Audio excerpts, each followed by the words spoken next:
नमस्कार, अलका पाहुणे किचनमध्ये आपल्या सगळ्यांचे खूप खूप मनपूर्वक स्वागत आहे। आज आपण नाचणी पिठाचे उत्पादन कसे करायचे ते बघणार आहे। त्यासाठी या वाटीने 1 वाटी नाचणी पीठ घेतलं, अर्धी वाटी तांदळाचं पीठ आहे आणि याच्यातच अर्धीपेक्षा या वाटीने अर्ध्यापेक्षा जास्त कणिक घेतली आहे।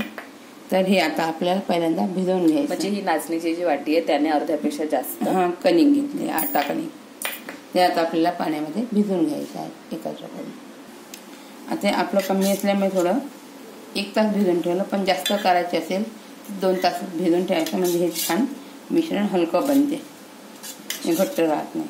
त्यासाठी आता टमाटर बारीक कापलेले, बारीक कापलेली पत्ताकोबी, बारीक कांदा, याच्यात तुम्ही शिमला मिरची पण बारीक करून टाकू शकता, गाजर पण टाकू शकता, बीट पण टाकू शकता। त्याच्यानंतर सांबार बारीक कापलेला, पालक बारीक कापलेली। आता यात हे सगळं मिश्रण टाकून घ्यायचं।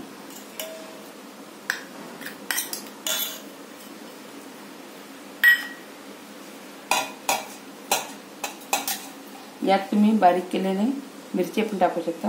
आता आम्ही तिखट टाकलं, थोडं तिखट, मीठ, हळद, धने, जिरा बुडका आणि मेथीचा थोडा मेथीचा बुडका, वाल्या मेथीचा, हे सगळं टाकून घ्यायचं आणि हे छान फिरवून घ्यायचं। हे बघा छान हलका झालं, 1 तास भिजवून ठेवल्यामुळे। तेल, तवा गरम झालेला आहे आता, त्याच्यामुळे याच्यात थोडं तेल टाकून घ्यायचं आणि मग तेल पसरून घ्यायचं थोडं सगळीकडून, आणि हे थोडं पसरून घ्यायचं। मिश्रण तयार झालं आहे छान, आता याच्यात टाकायचं। हे छोटे केलेले छान असे उत्तपम यायचे नाचणी पिठाचे, आणि 2 मिनिटं झाकून द्यायचे।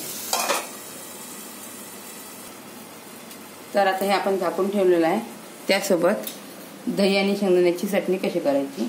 याच्यात तिखट टाकलेलं आहे, चवीनुसार मीठ टाकलेलं आहे। त्यानंतर यात शेंगदाणे टाकायचे। एखाद्या आपल्या खोबऱ्याची चटणी नाही करत झाली पटकन, अशा वेळी या चटणीसोबत आपण खाऊ शकतो। झटपट होते, झटपट होणारी चटणी आहे। म्हणजे थोडी साखर पण टाकू शकतो आपण, थोडा धने जिऱ्याचा भुरका पण टाकता येतो। धने जिरा भुरका, साखर दोन्ही पण टाकता येतं आपल्याला, असं काहीच नाही। पण दही गोड असलं तर जास्त साखर नाही टाकायची, आंबट असेल तर साखर टाकायची। यात थोडा हा धने जिऱ्याचा भुरका टाकायचा आणि फिरून घ्यायचा।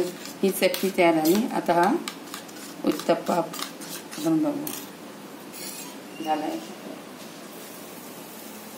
थोडं शिजलेला शिजलेला आहे। तर हा बघा छान, आता इकडून करून घ्यायचं, एकदा छान खरपूस सोनेरी छान आलं झाला। इकडनं पण 2 मिनिटं होऊ द्यायचं। 2 मिनिटं होऊ द्यायचं, झालं।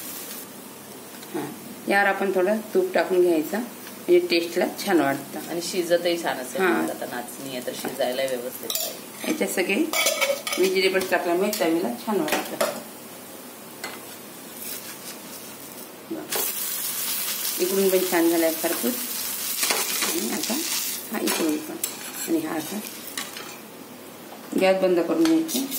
आणि यासोबत हे दही, असंही आपल्याला खायला छान वाटतं।